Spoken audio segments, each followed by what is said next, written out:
సర్టిఫికెట్లను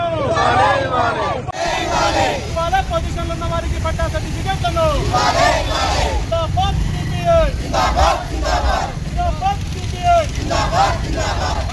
భారత communist party ఇవాళ పొజిషన్లో ఉన్న వారికి పట్టా సర్టిఫికెట్లను రచించాలి. కేంద్ర రాష్ట్ర ప్రభుత్వాల నిర్లక్ష్యం నుండి వైఖరి ఇవాళ అర్హులైన వారికి ఇంద్రమ్మ ఇళ్లను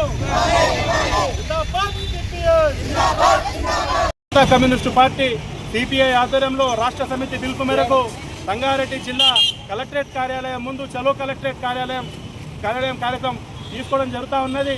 మనందరికీ తెలుసు, రాష్ట్ర ప్రభుత్వం అధికారంలోకి రాకముందు చెప్పినటువంటి మాటనే పొజిషన్లో ఉన్న వారికి పట్టా సర్టిఫికెట్లు ఇస్తామని చెప్పేసి హామీ ఇచ్చినటువంటి రాష్ట్ర ప్రభుత్వం మరి ఈరోజు గద్దెనకి దాదాపు 2.5 సంవత్సరాలు అవుతా ఉన్నాయి. అయినప్పటికీ ఈరోజు ఎక్కడ కూడా పట్టా సర్టిఫికెట్లు ఇవ్వనటువంటి దాఖలు ఎక్కడ లేవు. సదాశివపేటలో గత 9 సంవత్సరాల నుంచి పొజిషన్లో ఉన్నారు.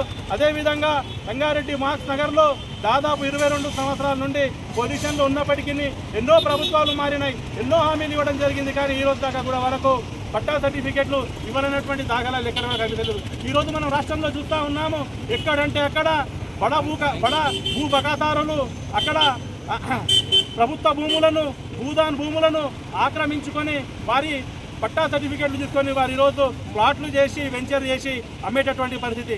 మరి ఈరోజు నీడలేనటువంటి వారు 60 గజాలు 80 గజాలు గుడిసెలు వేసుకొని దాదాపు సంవత్సరాలు గడుస్తున్నప్పటికీ వాళ్ళకి పట్టా సర్టిఫికెట్లు ఇవ్వలేదు. ఇప్పటికైనా రాష్ట్ర ప్రభుత్వం వెంటనే పట్టా సర్టిఫికెట్లు ఇవ్వాలి. ఇవ్వని పక్షంలో రాబోయేటువంటి రోజుల్లో పెద్ద ఎత్తున ఆందోళన చేస్తామని చెప్పేసి రాష్ట్ర ప్రభుత్వాన్ని హెచ్చరిస్తా ఉన్నాము. సాక్షాత్తు ముఖ్యమంత్రి గారే చెప్పినటువంటి మాటలు ఇవి. కమ్యూనిస్టు పార్టీలో అధికారంలోకి వస్తాయా రావా తెలివే, కానీ ఎవరినైనా అధికారంలో దించాలంటే కమ్యూనిస్టు పార్టీలు తప్పితే ఇంకే పార్టీలా పని చేయలేవని చెప్పేసి సాక్షాత్తు ముఖ్యమంత్రి రేవంత్ రెడ్డి గారు చెప్పారు. మరి మనందరికీ తెలుసు, కరెంటు ఉద్యమం జరిగింది, కేవలం కమ్యూనిస్టు పార్టీలు మాత్రమే ఉద్యమం చేశాయి. టీఆర్ఎస్ ప్రభుత్వాన్ని గద్దె దించినటువంటి కమ్యూనిస్టు పార్టీలు మరి ఈరోజు నువ్వు పట్టా సర్టిఫికెట్లు ఇవ్వకపోతే నిన్ను కూడా ఖచ్చితంగా గద్దె దించుతామని చెప్పేసి సందర్భంగా హెచ్చరిస్తా ఉన్నాం.